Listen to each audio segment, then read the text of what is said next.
Welcome back, everybody, to another exciting episode of Cast to the Past, a podcast where best friends get together to talk about old games in a new light. I'm Josh. And I'm Tom. Now, Josh, look, I know we probably would have saved this for later in the episode. I'm so excited. I just have to ask you. All right, what do you prefer, Escape or Frontiers? I would say Escape. Oh, daring. Okay, but here's the real question: Steve Perry or Arnel Pineda? Oh, Steve Perry. Oh, wow, you're a purist. I appreciate it, man. I can't wait to talk Journey with you. This is so excited. I researched their whole catalog. I listened to everything. This is gonna be a great Journey episode. So what we're gonna be talking about here is the Journey video game that came out on the Atari 2600. Yep, absolutely. No other Journey we would need to talk about. No, not at all. Separate Ways, that scene when you're inside of in Tron Legacy. Oh my gosh, one of the best needle drops in movie history, yes. No, we're actually going to be talking about the PlayStation 3 / PlayStation 4 classic, Journey.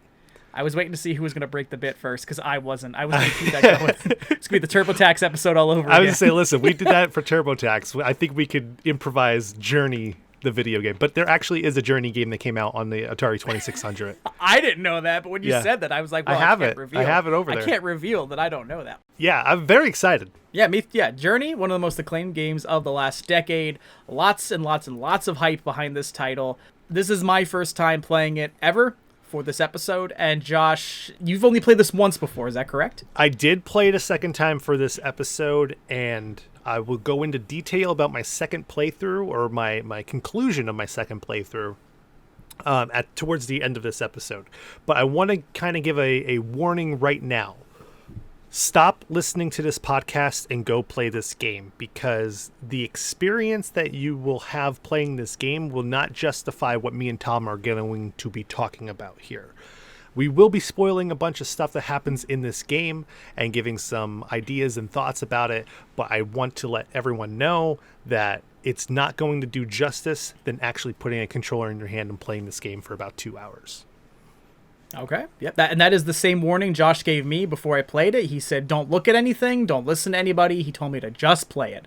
And now we're here to discuss it. So just for the sake of the conversation, I played this on a PlayStation 5 via the PlayStation 4 port. I assume you probably played that version for this episode, correct? I did. For my second playthrough, I did play it on the PlayStation 5. My original, I played on the PS3. All right. Well, Josh, before we talk about our journeys, do you want to talk about some nitties? Maybe some gritties? Let's put those together and let's talk about the nitty gritty. Okay, I like that. All right, so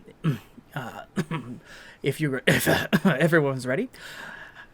Journey was released on March 13th, 2012 for the PlayStation 3, and it was later ported to the PS4 in 2015, and then to Windows and iOS in 2019.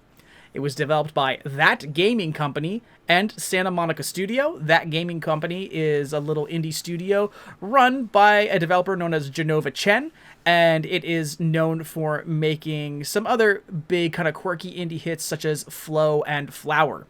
It was published by Sony Computer Entertainment, and Annapurna Interactive handled the PC and Mac ports. And if you've listened to any of our streams or the show, you know we are big fans of Annapurna and what they're doing for the indie gaming scene. Love that studio. Yes, 100%. Mm-hmm. So, have you ever seen or played Flow or Flower? Flower, I'm very aware of. I remember when that came out in around 2009, that was just one of those games where people were like, what is this? It's this charming little adventure game, I guess you could say, where you play a flower petal on a breeze, and the gimmick is just kind of like ride the airwaves and hook up with other flower petals to make a big chain. Yeah. And it's just supposed to be this lovely little atmospheric game. But that's the only familiarity I have. What about you, Josh? So I haven't played Flow. I do have a collection that has all 3 games attached to it, and I've just never gone back to play Flow. I did play Flower. I really liked Flower. But okay. I played Flower after I did Journey because I was like, man, if Journey is going to give me such an experience like I just had, what's Flower going to do? And Flower blew me away too. I was like, there's no way that I could have feelings for a flower petal. Like, however they did this, like, kudos, congrats! Like you did it. I'm pretty, yeah. I appreciate what that game company has done. I think they are really good with giving you a lot with a little bit. Okay. Well, can I just tell you a little bit of something interesting that I found in my research for this episode about that gaming company and kind of what you were just talking about, that experience you were just talking about? Okay, yeah, tell me. So Jenova Chen, who is a Chinese game developer, Jenova is not his given first name, but it's basically an adopted name from how much he loved Final Fantasy VII. So his name that he throws out there, his name is Jenova Chen. In an interview that Chen gave with the gaming outlet Gamma Sutra, they detailed how they were born in China, and they grew up in China, but they spent a lot of their professional years working in America, developing games in America. And kind of as a result, he has said that he feels disconnected from both cultures. He feels neither like fully at home in his place of birth or in his place of work. And so the games that he leans towards creating, he wants to bring out universal emotions that anyone can really connect to regardless of what their background is. That's really important to Jenova, and like everything you just said about how could I connect with an inanimate object like this, apparently his goal succeeded for you if he tapped into that. Man, there's so much to talk about, and like at the same time, if you would just kind of discuss what happens in this game, it doesn't sound fun or eventful. It's just, but when you get into the nitty-gritty of the game itself, there is so much underlaying, themes to this game, and there's so many similarities to other stuff that's happened in the world that really do work with this game and this story that's being told here. So we start the game off in a desert, and you play a robed figure. I guess we call him like the Wanderer, something. Sure. For the sake of this conversation, let's call him the Wanderer. Okay, so you're just out there walking around the desert. No real story, no nothing, and it's pretty much given that you have to get to the top of this mountain. There's something up on the top of the mountain. There's a light at the top of the mountain that you need to get to. And throughout the game, you kind of just piece together your own interpretation of what you think's actually happening. You see these mythical creatures through cutscenes that are like more spiritual versions of yourself that they are trying to guide you on your way. Right. That is the bare bones summary of what we're doing here. You're wandering this wasteland. You're walking through the ruins of all of these fallen societies, piecing together what happened. And it's all done in this third person, linear platformer style where there are some, I would say at most, stealth elements, but there's not really a lot of action.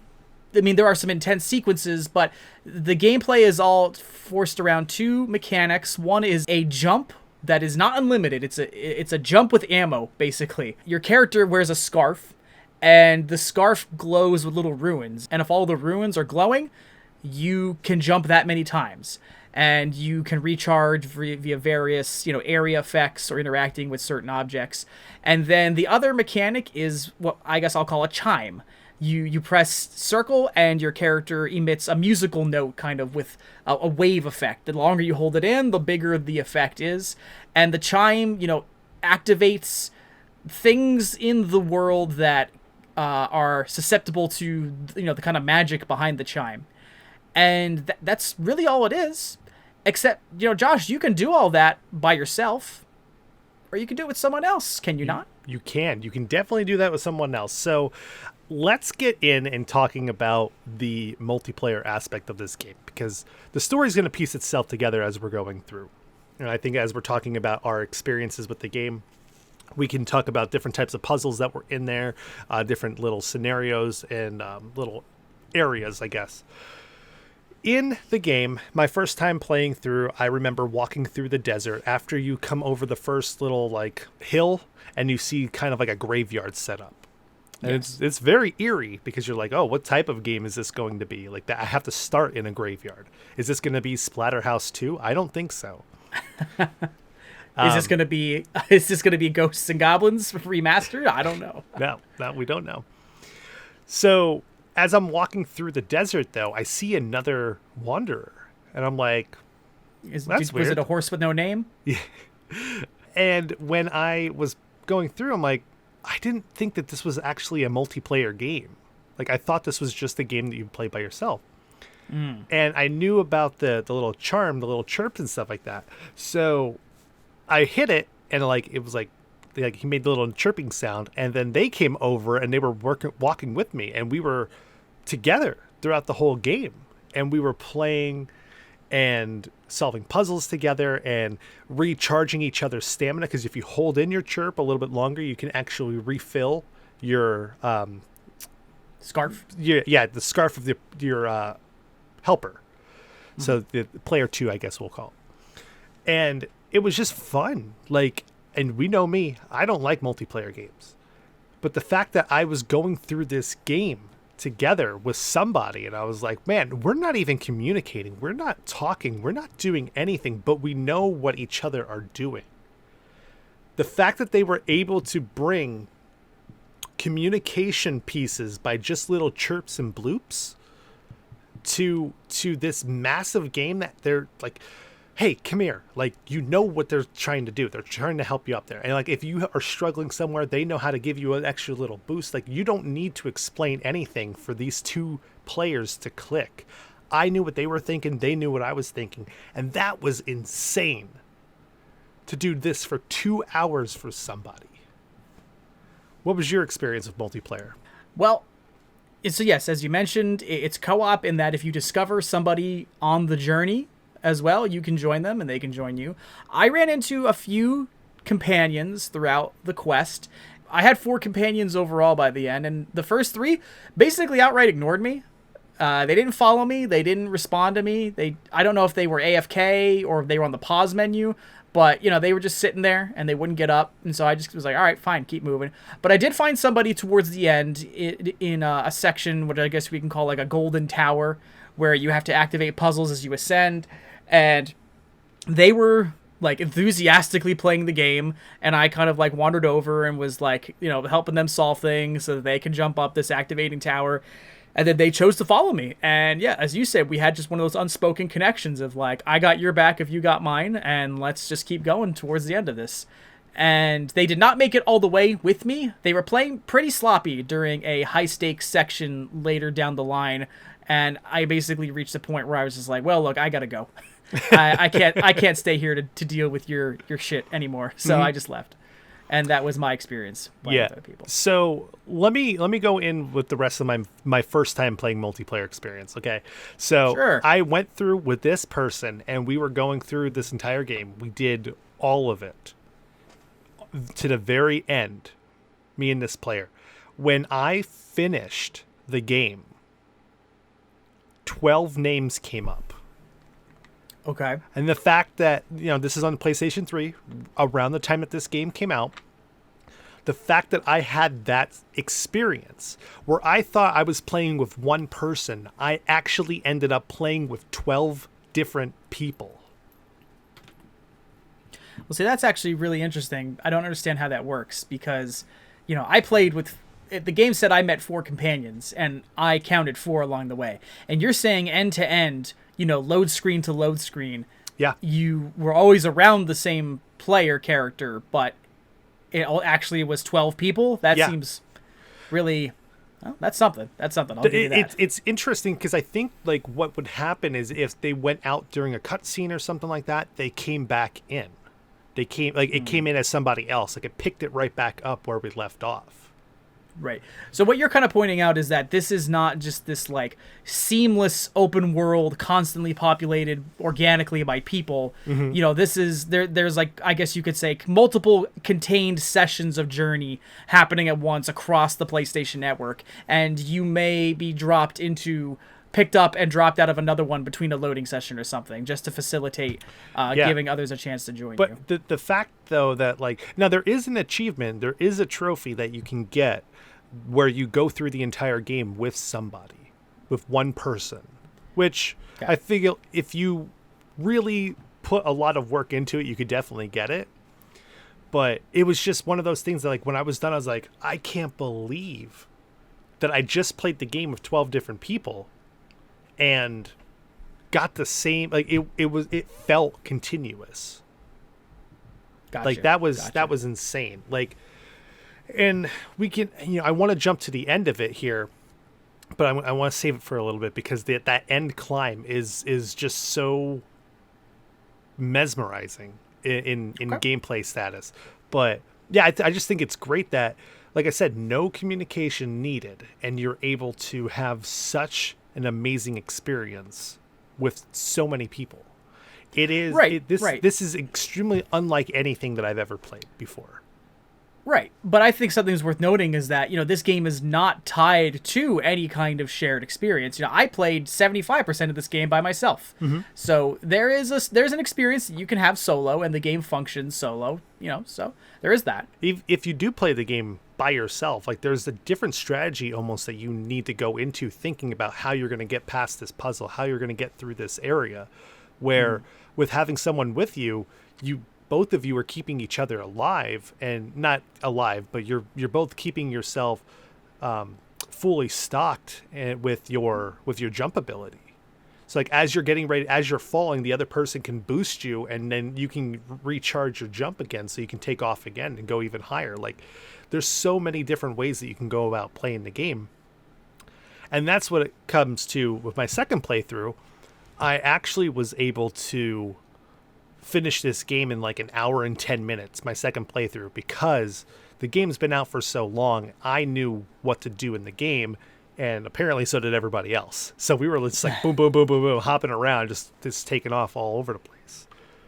But the first playthrough took me about 2.5 hours, I would say, to beat, because I explored a lot.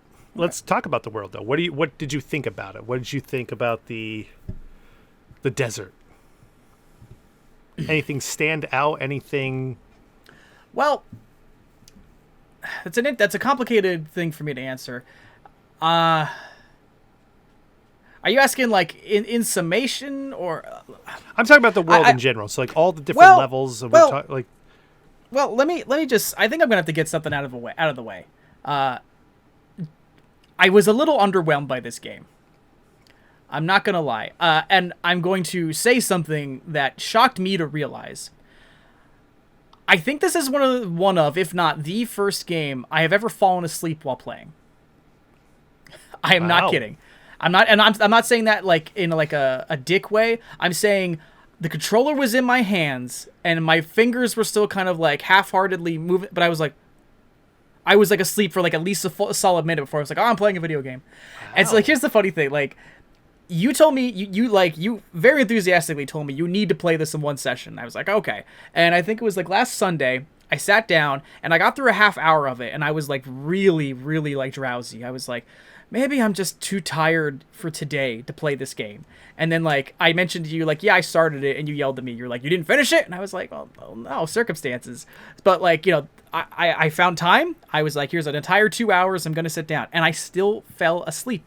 And like in this literal the same section, and like here's what I just have to say about the world, and maybe it's a symptom of that. Like, it's very gorgeously rendered and it's very atmospheric and interesting, but it's so empty and so desolate that it's kind of a little boring.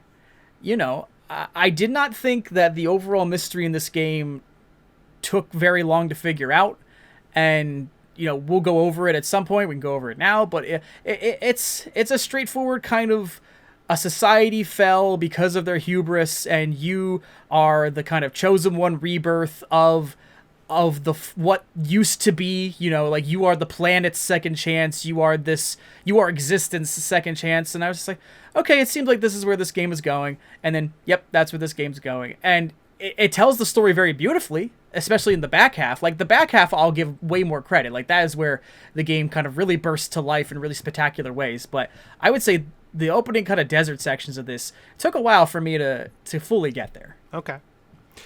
That's insane, though. Like, just hearing that, like, I had no idea. Like, that shocked me. I am shocked right now. Well, I did not mean to break your heart. No, I just gotta be honest. Because like, they're just these big linear levels that funnel you in one direction, and there's not a lot of enemies. The challenges, the puzzles. There are enemies later. Yeah. But their threats are also conditional. They're just basically kind of like line of sight stealth enemies. So you can walk. You can keep walking. There's no cliffs to fall off of. There's like the fact that I fell asleep at the wheel. I didn't crash the car because there's nothing to crash the car into. Like. So the reason I said that you should play this game in one sitting is the experience of being able to play it with people.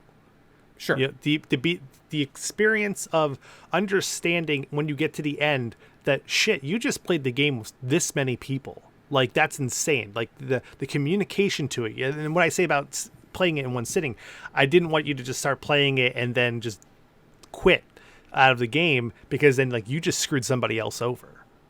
Oh, interesting. Okay. Right. That's an actual good point to make. That's something I never even considered. Okay. So that's the only reason I wanted you not only to look out for yourself, but I also wanted you to look out for other players. And Gotcha. That's me talking about multiplayer stuff, Tom. If Josh cares this much, yeah, I get you. Going into the story, though, I will say the game doesn't pick up until you go underground. Yeah. When you go underground and then you start seeing the machine sentinel type things flying around, and you have to hide from them, that's when the game really starts to pick up. Because before that, it is just normal jumping, platforming, puzzles type games, which is great, which is fun, which is fine. But I understand how it can get stale. I think I was more intrigued with the story to get from point A to point B, that it didn't bother me that much. And then when I got underground, I'm like, oh, this is just an added, like, this is good stuff now. Like, I'm just getting more for my money now.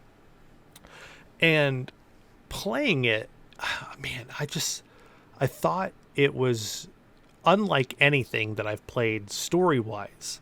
There's not a single spoken word in this entire game. No dialogue, no nothing. You are up to interpret it however you want. And like you said, like, oh, you're the last, you're like the rebirth. You're pretty much going in to try to make this world new again. There's a lot of similarities that people say about this being like, Jesus and God. You know what I mean? Where the God's up on the top of the mountain, and then you're being sent up there to meet him, but you have to go through this painstakingly, like, death, pretty much, to get to that point. But then it also turns into reincarnation at the end again too. So like, there's so many different ways that you can interpret what's happening in the world. The way you described it sounds very similar to the Matrix movie, just with sand. Interesting, right? Well, yeah. As a Catholic school survivor, I think it's hilarious that the Jesus metaphor didn't even cross my mind. And there's some merit. There's some merit to it, I guess. Can I real quick just lay it out? As Josh said, you begin in a desert. You cross through some ruined civilizations. You go underground. You start exploring the catacombs of these civilizations. You find this central tower. As you rise, the kind of magic of the tower is reactivated. And then, Josh, where does the tower lead you to? The tower leads you to pretty much the summit. So the doors open up. These 6 mythical wanderers in white cloaks will... Compared to your red cloak. Yep. Pretty much tell you, like, show you that you need to climb. You're close. Which still seems pretty damn far away from where you're at. You start climbing up the mountain. And as you're climbing up, you notice that your scarf's starting to disappear a little bit. And you're starting to freeze. So you are technically dying as you're climbing this mountain now. Yeah. And you're like, constantly... No matter how much force you push on the analog stick, like, your character is, like, almost losing the will to go on, but their steps just get slower and heavier and harder. Like the life, you're watching the life get sucked out of your main character. So this, though, Tom, is why I also said to play it in one sitting. Because if you're going with somebody up that mountain, both of you are walking up and making that climb together, keeping each other alive the entire time. So as you're both going, you're holding the button in to rejuvenate the other person, and then they're using it to rejuvenate you. So as you're both making that trek so slowly up the mountain, you're both doing everything in your power to keep the other person alive. And like, I lost my guy on the summit in the sections where the the evil sentinel monsters were patrolling, because my partner just kept getting caught in their spotlights, and that's where I just abandoned him, because I was like, all right, if you're gonna keep doing this, whatever, I can't do this. So I made the climb solo. It was just, it's so crazy though, like, talking about how there's no communication between you and the other player, and the fact that both of you are doing everything in your power to keep the other, because you're like, don't die on me, we got this, we can get there, we're so close. And as you're going and going and going, and then it gets to towards the end, so close to the end, both of you are so exhausted that you can't rejuvenate the other person. And then at one time we both just, and then just fall right in the snow, both of us dead. And we're just like, oh man, it's just so heartbreaking. You know what I mean? Like, it's just watching your partner die. And it's like, oh my God, like, we've been through so much, but actually not knowing that we haven't actually been through much together, me and that person. Me and 11 other people. You don't know me. You don't know where I'm from. Me and 11 other people have been through so much, okay? But seeing that, it was just experiencing that was unlike anything I've ever done in a game. Yeah, I've rejuvenated people and brought people back to life and revived them and stuff like that, right? Like, we've done that in video games, but not to the extent that this game made it feel like we were both fighting for our lives. It was insane. Right. Well, I think something that is worth noting is probably just through the social aspect compared to everything else. Like, we talk about revivals, you know, you got Phoenix Downs in the Final Fantasy world, you've got revives in the Pokemon world. It's like, oh, those are, you know, actively done by you, the player, to NPCs, you know, like party NPCs. But it harkens to the experience of, you know, like needing to quickly revive a friend in Dungeons and Dragons, for example. You know what I mean? I get exactly what you're saying, even though I didn't immediately experience it. But there is something more powerful when you know it's another person, and you know, you kind of feel the inner goodness of helping them. You know what I mean? Because it's good to help people. You know? Yeah. Yeah. And then once you're done, and you die, the six figures appear again. And they technically bring you back to life. So you can finish the journey. And once you make it to the top, it is like, oh, everything's so cool now. You got unlimited jump abilities. You can do all this kind of stuff. And like, it is almost like a celebration, like a welcome home type thing. Right. The top of the mountain is this paradise where all of the beings who seem to have been made up of the magic that the society below, you know, as you come to piece together, the society below collapsed because of their abuse of this red ribbon magic. And then up at the top of the mountain is like this Mount Olympus, you know, garden where the red ribbon creatures are still alive, because this is like their last haven, their last stronghold. And you have now made it, and you're celebrating with them. You're riding on a dragon, you know, you're flying over these waterfalls and stuff. And I agree with you. It was visually stunning. Yeah, it is so, like, just beautiful looking, right? Great water in video games. We know how I feel about water in video games. If you show Josh a wet video game, Josh is just like, game of the year. Game of the year. This game is wet. But when you make it all the way up to the top, then you start to have a little bit of a descend. And you make your way back down part of the mountain. And it pretty much goes all the way down to where you started the game again.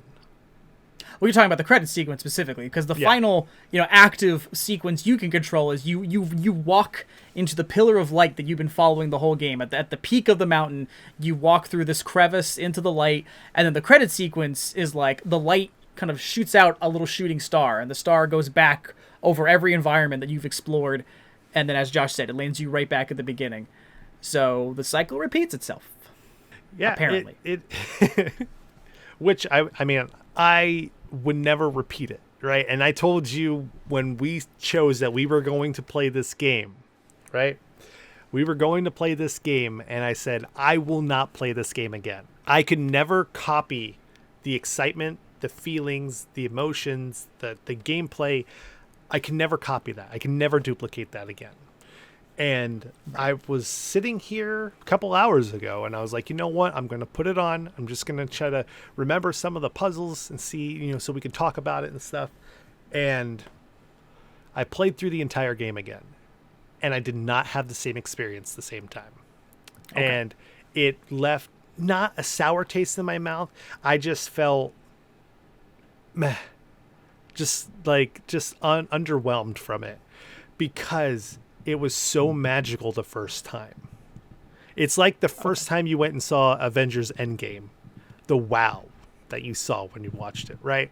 Okay. And then that part comes up again, where all the Avengers get together, and it's just like, all right, it's cool again, but like it doesn't have that same feeling. And it's the same thing. I still think it's one of the best movie scenes of the last decade, but I get what you're saying. You can never recreate it. Yeah. Yeah. It was heartbreaking because I was like, I didn't want to do this.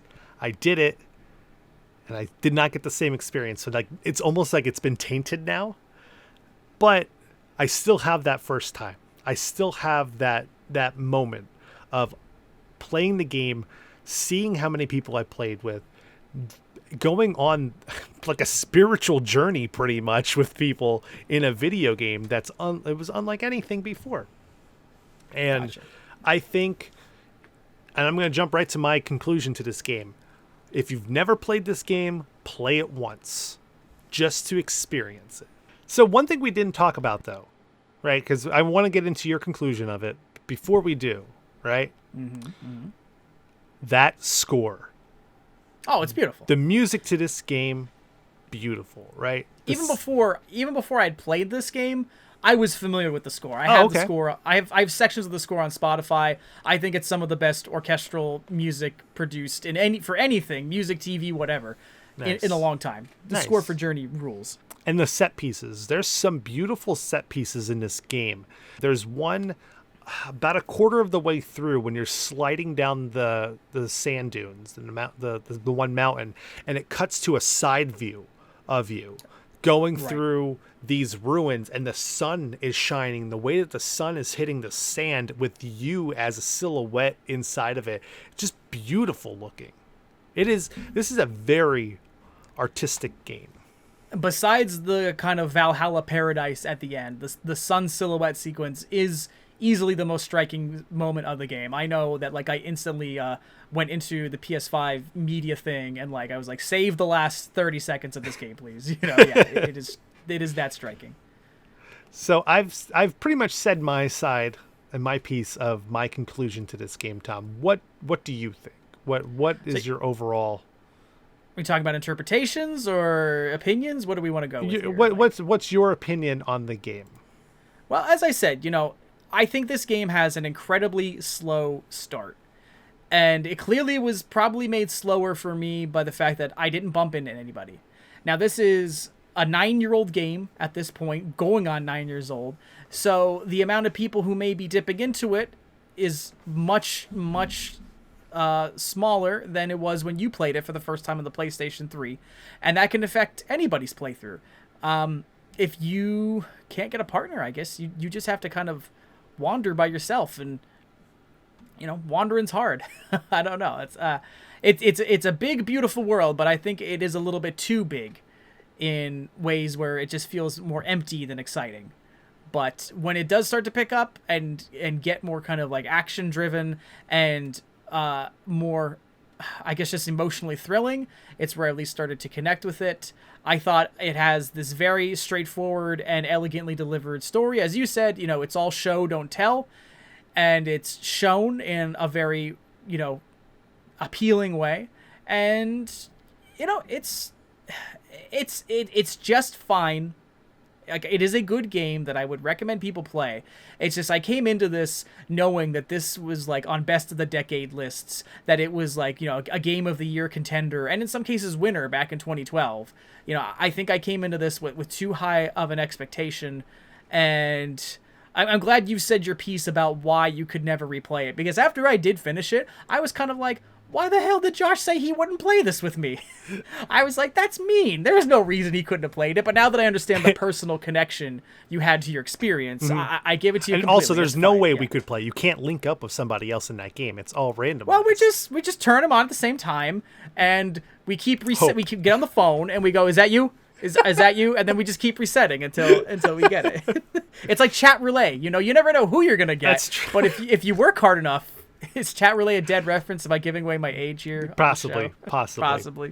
Yeah. So I want to talk about just what this game did, though. Right, the reception of this game before we kind of send off. It produced one of the best Mega 64 episodes of all time. I want to say that. Have you seen the Mega 64 journey? I have seen that, yes. If you haven't seen that, please go watch that. It is hysterical. It's in my fiance and I. It's in our like YouTube rotation. Like if we just need something to like throw on while we're just having like one of those nights, it's like I'll put the journey thing on so I can watch the dog chase them and everything. It's good. So the game got praised everywhere. I mean, 9s and higher, 9s and up, pretty much. Ever since it came out, long that should ago. Be a dating app. 9s and up. 9s and up, right? I wouldn't be allowed on it because I'm clearly like a 6.5. But some people they would really appreciate that. Right, app. right. The soundtrack was nominated for Best Score for Visual Media at the 2013 Grammys. Well deserved. Right? The first video game soundtrack. What did it lose to? I don't know. Because I know it didn't win. No, I'm just good.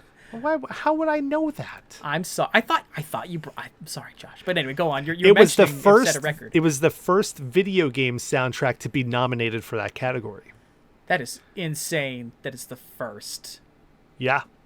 But good for it. Like I gotta say that. Yeah. That just shows you how great the soundtrack is, right? Numerous Game of the Year nominees. I don't believe it won any of them though. Oh, okay. The official PlayStation magazine gave it the 5th best PlayStation 3 game of all time. Okay. And Push Square publication named it the #1 soundtrack of the decade. The 16th annual DICE Awards. Journey won 8 awards, the most honors received of the night, which included, so at the DICE Awards, right, it won Outstanding Innovations in Gaming, Casual Game of the Year, Outstanding Achievements in Game Direction, Outstanding Achievements in Art Direction, Outstanding Achievements in Online Gameplay, Outstanding Achievements in Original Music, Outstanding Achievements in Sound Design, and Game of the Year.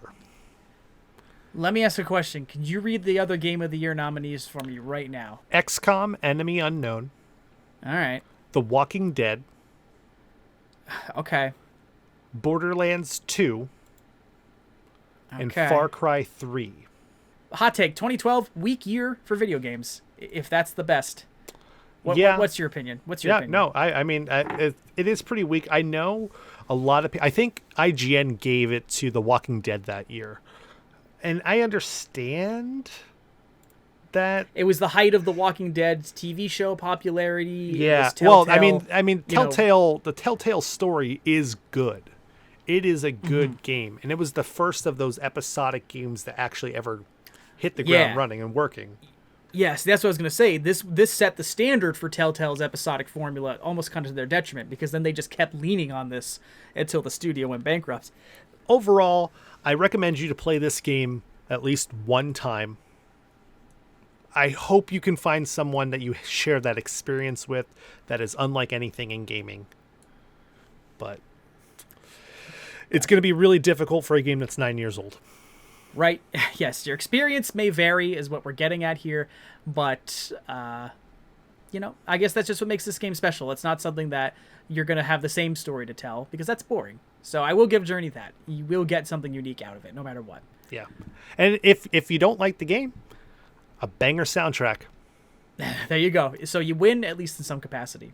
But if you have any interesting Journey stories, either with companions or maybe your own spin on the narrative, hey, maybe you've got something that's way more out of field than what Josh and I summarized happened, please drop it in the comments. Tell us what you think of Journey. And until next time, this has been Josh. And Tom. And we'll see you in the future. While we boot up the Triflex capacitor, please take some time to subscribe to the show and leave us a review wherever you listen. This show is nothing without you, and any support helps. If you want to connect with us and discuss the past, present, and future of gaming, please follow us on Twitter and Facebook. We also have a Twitch channel where we play games for the show and for fun, so come chat with us anytime. Thanks again for listening, and we'll see you in the future.